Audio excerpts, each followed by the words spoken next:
Students, आज की class में हम स्टडी करेंगे अर्थशास्त्र के वास्तविक तथा आदर्शात्मक विश्लेषण की अर्थात positive and normative analysis of economics. Firstly हम देखते हैं कि जो पॉजिटिव एनालिसिस है अर्थात वास्तविक या यथार्थ विश्लेषण है वह क्या है।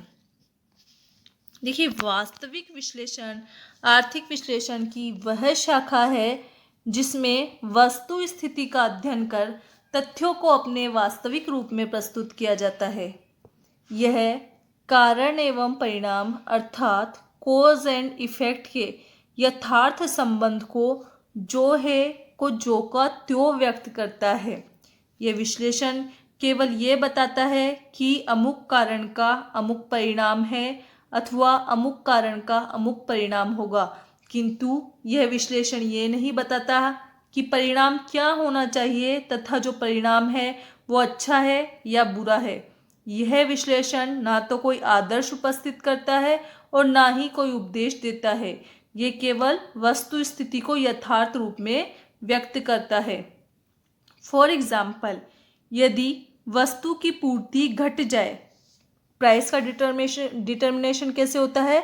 डिमांड एंड सप्लाई के थ्रू। जहाँ डिमांड बराबर सप्लाई होती है वहाँ प्राइस डिटरमाइन होती है। अब सपोज कीजिए कि जो सप्लाई है वो घट जाए, इसका मतलब क्या है? Demand is greater than supply. तो जब सप्लाई घट जाएगी और डिमांड अधिक है यानी मांग अधिक है, तो इस सिचुएशन में क्या होगा? प्राइसेस इंक्रीज हो जाएगी। तो जो पॉजिटिव एनालिसिस है, वास्तविक विश्लेषण है, वो ये बताएगा कि पूर्ति के घटने से जो वस्तु की कीमतें हैं वो बढ़ गई है, अर्थात यह केवल पूर्ति एवं मूल्य के अर्थात प्राइस के यथार्थ संबंध को यानी एग्जैक्ट या एक्चुअल रिलेशनशिप को शो करेगा, लेकिन ये नहीं बताएगा कि जो मूल्य है वो क्या होने चाहिए तथा जो मूल्यों में वृद्धि हुई है यानी प्राइसेस जो इंक्रीज हो गई है वो अच्छी है या बुरी है। इसका विश्लेषण पॉजिटिव एनालिसिस में यानी वास्तविक विश्लेषण में नहीं किया जा सकता। वास्तविक विश्लेषण की तुलना उस दीप स्तंभ से की जा सकती है जो जहाजों को रोशनी दिखाकर उन्हें चट्टानों का संकेत देता है, पर यह नहीं बताता कि जहाज को पूर्व में जाना चाहिए अथवा पश्चिम में। तो ये हुआ पॉजिटिव एनालिसिस की डेफिनेशन कि पॉजिटिव एनालिसिस होता क्या है। नेक्स्ट हम देखते हैं अर्थशास्त्र का वास्तविक विश्लेषण या अर्थशास्त्र में वास्तविक विश्लेषण का प्रयोग। अर्थशास्त्र में कई सिद्धांतों का प्रतिपादन केवल कारण एवं परिणाम अर्थात कोज एंड इफेक्ट के रिलेशनशिप को ही दर्शाता है। जैसे कि बात करें हम उपयोगिता रास नियम की, उत्पादन के नियमों की, जो लॉ ऑफ डिमांड है अर्थात मांग का नियम है वो, और लॉ ऑफ सप्लाई अर्थात पूर्ति का नियम, ये सभी नियम कारण एवं परिणामों के संबंध को ही यथार्थ रूप में व्यक्त करते हैं, अर्थात कारण परिणाम का संबंध ही व्यक्त करते हैं। प्रतिष्ठित अर्थशास्त्री अर्थात जो क्लासिकल इकोनॉमिस्ट थे जैसे सीनियर, केयरनेस, जेबिसे आदि का दृढ़ मत था, अर्थात इनका स्ट्रॉन्ग बिलीफ था कि अर्थशास्त्र एक वास्तविक विज्ञान है और ये कारण एवं परिणाम के संबंधों की व्याख्या करता है। फॉर एग्जाम्पल, सीनियर ने कहा है कि राजनीतिक अर्थशास्त्री का कार्य किसी काम को करने या ना करने का उपदेश देना नहीं, वरन केवल सामान्य तथ्यों की विवेचना करना है। इसी प्रकार से जेबीसे ने भी कहा है कि हम जनता को केवल ये बताने के लिए उत्तरदायी हैं कि अमुक तथ्य क्यों है और कैसे यह किसी अन्य तथ्य का परिणाम है, लेकिन उसके संबंध में अच्छे बुरे का परामर्श देना अर्थशास्त्री का कार्य नहीं है। इसी प्रकार केयरनेस ने भी कहा है कि जिस प्रकार रेल मैकेनिक रेल निर्माण योजनाओं के निर्माण में तथा रसायन शास्त्री स्वास्थ्य सुधार की विभिन्न योजनाओं के बीच तटस्थ रहता है, उसी प्रकार राजनीतिक अर्थशास्त्री का विश्लेषण भी विभिन्न प्रतियोगी आर्थिक योजनाओं के प्रति तटस्थ रहता है। इन क्लासिकल इकोनॉमिस्ट के अलावा आधुनिक अर्थशास्त्रियों ने भी जो अर्थशास्त्र है उसे वास्तविक विज्ञान माना है। फॉर एग्जाम्पल, प्रोफेसर रॉबिन्स ने कहा है कि अर्थशास्त्र उद्देश्य के प्रति तटस्थ है, उसका कार्य तथ्यों को यथार्थ रूप में प्रस्तुत करना है, वह एक अनुसंधान करता है, उपदेशक नहीं। रॉबिन्स ने एक अन्य जगह पे ये लिखा है कि अर्थशास्त्री का कार्य अन्वेषण एवं व्याख्या करना है, न कि समर्थन या निंदा करना। इस प्रकार स्पष्ट है कि कई अर्थशास्त्री अर्थशास्त्र के वास्तविक विश्लेषण के समर्थक है। नेक्स्ट हम देखते हैं कि वास्तविक विश्लेषण के पक्ष में क्या तर्क दिए जा सकते हैं, अर्थात arguments in favour of positive analysis, अर्थात वास्तविक या यथार्थ विश्लेषण के पक्ष में तर्क। तो फर्स्ट तो यह है कि ये तर्क पर आधारित विश्लेषण है। वास्तविक विश्लेषण कारण एवं परिणाम की जो वास्तविक या एक्चुअल रिलेशनशिप है उनकी एक्सप्लेनेशंस पर बेस्ड है, इसलिए इसका जो आधार है वो लॉजिक है, तर्क है। नेक्स्ट है श्रम विभाजन के सिद्धांतों के अनुकूल। वास्तविक विश्लेषण श्रम विभाजन के सिद्धांतों के भी अनुकूल है, क्योंकि इसका संबंध केवल आर्थिक समस्याओं के विश्लेषण तक ही सीमित है। नीति निर्देशन का कार्य नीति शास्त्री का है, न कि अर्थशास्त्री का।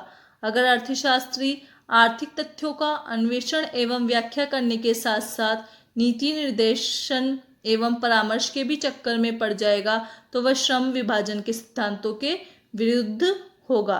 अर्थात इकोनॉमिस्ट सिर्फ आर्थिक तथ्यों की व्याख्या करे और जो नीति संबंधित कार्य है वो नीति शास्त्र करे।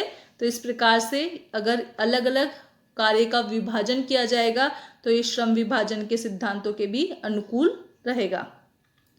नेक्स्ट है साम्य केवल साम्य है। प्रोफेसर रॉबिन्स के अनुसार साम्य साधनों की मांग एवं पूर्ति की पारस्परिक शक्तियों का परिणाम होता है। मूल्य सिद्धांत के चारों ओर स्वीकृति का कोई क्षेत्र नहीं है। साम्य केवल साम्य ही है, उसमें अनुमोदन का कोई तत्व नहीं होता और संतुलन प्राय अधिकतम कल्याण का ही प्रतीक होता है। अर्थात साम्य हमेशा उपयुक्त रहता है और संतुलन का प्रतीक होता है, अधिकतम कल्याण को व्यक्त करता है, इसलिए उसके अच्छे बुरे का डिस्कशन करना कोई आवश्यक नहीं है। नेक्स्ट है यथार्थ एवं आदर्श के अंतराल को पाटना कठिन। प्रोफेसर रॉबिन्स के अनुसार यथार्थ एवं आदर्श में काफ़ी अंतर होता है और इनकी सीमाएं भी बिल्कुल अलग अलग होती है। क्या है और क्या होना चाहिए, इन दोनों के अंतराल को पाटना प्राय असंभव होता है। अतः अर्थशास्त्री को वास्तविक विश्लेषण तक ही सीमित रहना चाहिए, अन्यथा ये आर्थिक सिद्धांतों के विकास में बाधक बन सकता है। नेक्स्ट है उद्देश्य पूर्व निर्धारित। अर्थशास्त्री का उद्देश्य कारण एवं परिणाम के संबंधों की यथावत व्याख्या करना होता है। अगर ऐसी स्थिति में उपदेश या आदर्श की बात आती है तो ऐसा विश्लेषण उसके क्षेत्र का उल्लंघन है। लास्ट है भ्रम का भय। वास्तविक विश्लेषण तो वस्तु स्थिति का अध्ययन है, जबकि आदर्शात्मक विश्लेषण उपदेशात्मक एवं परामर्शदाता है। वास्तविक विश्लेषण क्या है का अध्ययन करता है, जबकि आदर्शात्मक विश्लेषण क्या होना चाहिए का अध्ययन करता है। यदि इन दोनों दृष्टिकोणों को एक साथ मिला दिया जाए तो भ्रम पैदा हो जाएगा, क्योंकि प्रथम में तर्क है तो दूसरे में भावुकता है। इस प्रकार इन तथ्यों के आधार पर हम ये कह सकते हैं कि अर्थशास्त्र वास्तविक विश्लेषण है। नेक्स्ट हम देखते हैं कि नॉर्मेटिव एनालिसिस अर्थात आदर्शात्मक विश्लेषण से क्या तात्पर्य है। आदर्शात्मक विश्लेषण आर्थिक विश्लेषण की वह शाखा है जिसमें क्या होना चाहिए अर्थात वाट ऑट टू बी का सिद्धांत प्रस्तुत किया जाता है। ये अर्थात आदर्श प्रस्तुत किया जाता है। ये कारण व परिणाम के संबंधों में उचित अनुचित वांछनीय एवं अवांछनीय तथा अच्छे बुरे का भेद करता है। इस प्रकार आदर्शात्मक विश्लेषण नीति प्रधान अथवा परामर्श प्रधान विश्लेषण है। ये वस्तु स्थिति के विश्लेषण के पश्चात उसके संबंध में निर्णय एवं उपदेश भी देता है। ये बताता है कि उसमें क्या दोष है और ये कैसा होना चाहिए। अन्य शब्दों में ये कहा जा सकता है कि आदर्शात्मक विश्लेषण कारण एवं परिणाम के संबंधों को नीति शास्त्र के दृष्टिकोण से देखता है और उपयुक्त आदर्शों की प्राप्ति के लिए मार्गदर्शन भी प्रदान करता है। फॉर एग्जाम्पल, जो हमने अभी पॉजिटिव एनालिसिस में एग्जाम्पल लिया था उसे ही यहाँ देखते हैं कि जो वस्तु की सप्लाई है वो डिमांड की तुलना में घट गई है अर्थात सप्लाई कम है। तो इस सिचुएशन में क्या होगा, प्राइसेस बढ़ जाएगी। तो पॉजिटिव एनालिसिस तो ये बताएगा सिर्फ कि मांग की तुलना में पूर्ति कम है इसलिए कीमतें बढ़ गई है।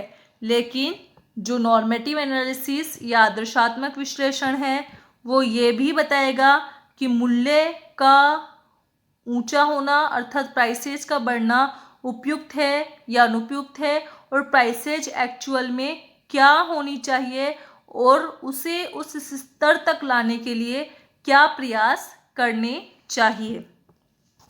नेक्स्ट हम देखते हैं कि अर्थशास्त्र में आदर्शात्मक विश्लेषण का प्रयोग किस प्रकार से किया गया है या किस प्रकार से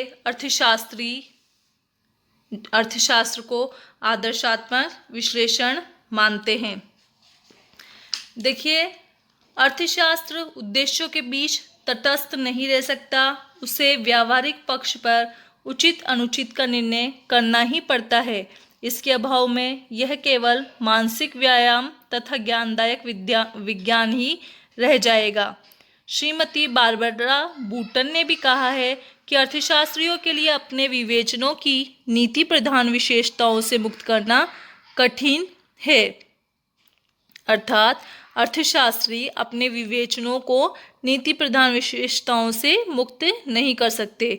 जब अर्थशास्त्र का अंतिम उद्देश्य मानव कल्याण की वृद्धि करना है तो ऐसी परिस्थिति में अर्थशास्त्र का उद्देश्यों के प्रति तटस्थ रहना बिल्कुल मुश्किल है। मार्शल ने भी कहा है कि यदि अर्थशास्त्र भौतिक कल्याण में वृद्धि के कारणों का अध्ययन न करे तो ये व्यर्थ एवं निष्फल होगा। फ्रेजर का भी मत है कि अगर अर्थशास्त्र केवल वास्तविक तथ्यों का विवेचन करे और नीति निर्धारण के संबंध में बिल्कुल उदासीन हो जाए तो उसकी स्थिति दयनीय होगी।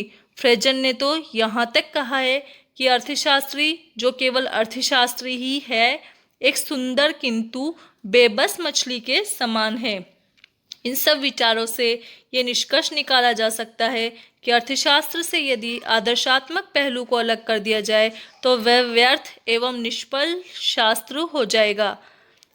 मानव कल्याण के लिए अर्थशास्त्र नीतिशास्त्र से मुक्त नहीं रखा जा सकता है।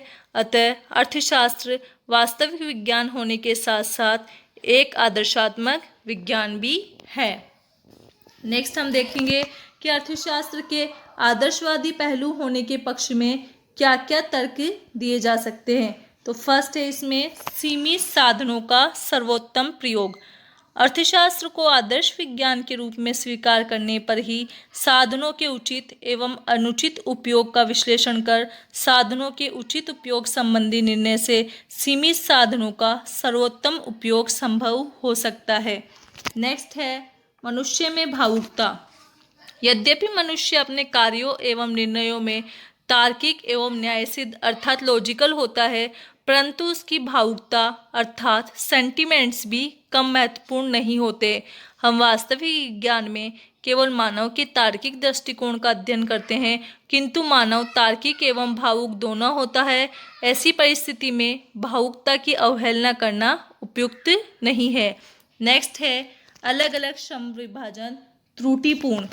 अर्थशास्त्री का कार्य केवल वस्तु स्थिति का यथाविवेचन करना ही नहीं बल्कि उसके उद्देश्यों के प्रति निर्णय देना भी है।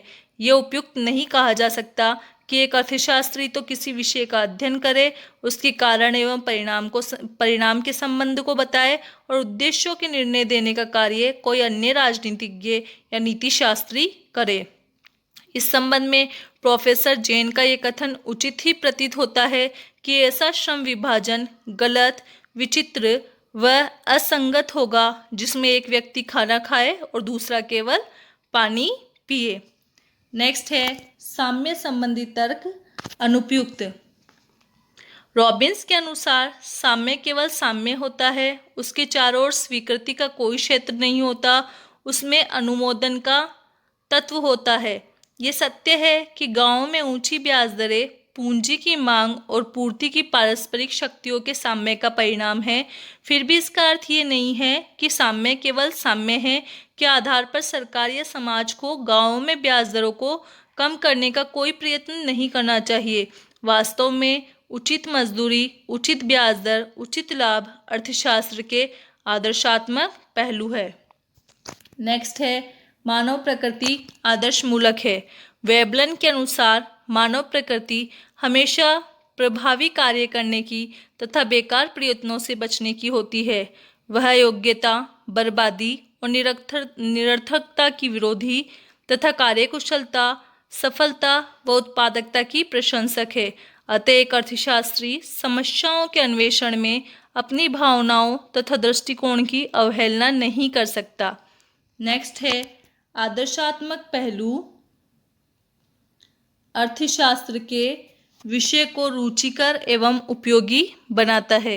अर्थशास्त्र को केवल वास्तविक विज्ञान के रूप में स्वीकार करने पर वह अरुचिकर एवं फीका विज्ञान मात्र बन जाता है और अन्वेषकों को खोज में रुचि तथा आनंद नहीं मिल पाता, जबकि अन्वेषकों के समक्ष उद्देश्यों और आदर्शों का आकर्षण अध्ययन को रुचिकर एवं उपयोगी बनाने में सहायक होता है।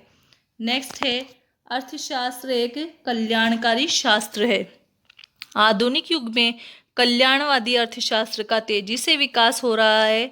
मानव कल्याण के लिए आर्थिक नियोजन तथा राजस्व का महत्व बढ़ता जा रहा है। इन दोनों विषयों में अर्थशास्त्री आदर्श पक्ष की उपेक्षा नहीं कर सकता। मनुष्यों तथा समूहों के कल्याण को कैसे बढ़ाया जाए, बेरोजगारी को कैसे दूर किया जाए, मजदूरी तथा ब्याज की उचित दरें क्या है या क्या होनी चाहिए, इसके लिए आदर्शात्मक अर्थशास्त्र आवश्यक है। नेक्स्ट है आर्थिक नियोजन का आधार। आज विश्व की प्रत्येक आर्थिक प्रणाली सीमित साधनों से अधिकतम भौतिक कल्याण के लक्ष्य से प्रेरित है और इसी प्रकार वे प्रत्यक्ष व अप्रत्यक्ष रूप में आर्थिक नियोजन के माध्यम से मानव कल्याण की ओर अग्रसर है। आर्थिक नियोजन में निश्चित उद्देश्यों के अभाव में विकास असंभव है। इसी कारण वुल्फ ने कहा है, यदि अर्थशास्त्र में से उसके आदर्शवादी पहलू को निकाल दिया जाए तो उसका महत्व उसी प्रकार समाप्त हो जाएगा जैसे शेक्सपियर के हैमलेट को निकाल देने पर। लास्ट है यथार्थवादी भी अर्थशास्त्र के आदर्शात्मक पहलू को अप्रत्यक्ष रूप से स्वीकार करते हैं। फॉर एग्जाम्पल प्रोफेसर रॉबिन जैसे अर्थशास्त्री भी, जिन्होंने अर्थशास्त्र को एक विशुद्ध वास्तविक विज्ञान माना, स्वयं अप्रत्यक्ष रूप में अर्थशास्त्र के आदर्शात्मक पहलू को स्वीकार करते हैं। उन्होंने अपनी पुस्तक में एक स्थान पर लिखा है, इस सब का अर्थ यह नहीं है कि अर्थशास्त्र को नीति संबंधी प्रश्नों पर कुछ नहीं करना चाहिए। यद्यपि वनस्पति शास्त्र सौंदर्य शास्त्र नहीं है, फिर भी इसका अर्थ यह नहीं कि वनस्पति शास्त्री को बगीचों की डिजाइनों पर अपने विचार नहीं रखने चाहिए। अर्थशास्त्रियों से यह भी अपेक्षा की जाती है कि वे संबंधित विषयों पर पर्याप्त सोच विचार करें, क्योंकि ऐसा करने पर ही वे समाधान के लिए दी जाने वाली समस्याओं के दिए हुए आशयों को भली भांति जानने की स्थिति में होंगे। इससे स्पष्ट है कि रॉबिन्स भी अर्थशास्त्र के आदर्शात्मक पहलू से अछूते नहीं रहे, वे भी अप्रत्यक्ष रूप से उसे स्वीकार करते हैं। इन सब तर्कों के आधार पर ये कहा जा सकता है कि अर्थशास्त्र का आदर्शात्मक पहलू भी महत्वपूर्ण है। इस प्रकार इस वीडियो में हमने देखा कि अर्थशास्त्र वास्तविक विज्ञान होने के साथ साथ आदर्शात्मक विज्ञान भी है। इसमें वास्तविकता के और आदर्शात्मकता के दोनों के ही तथ्यों का समावेश है। Thank you for watching the video.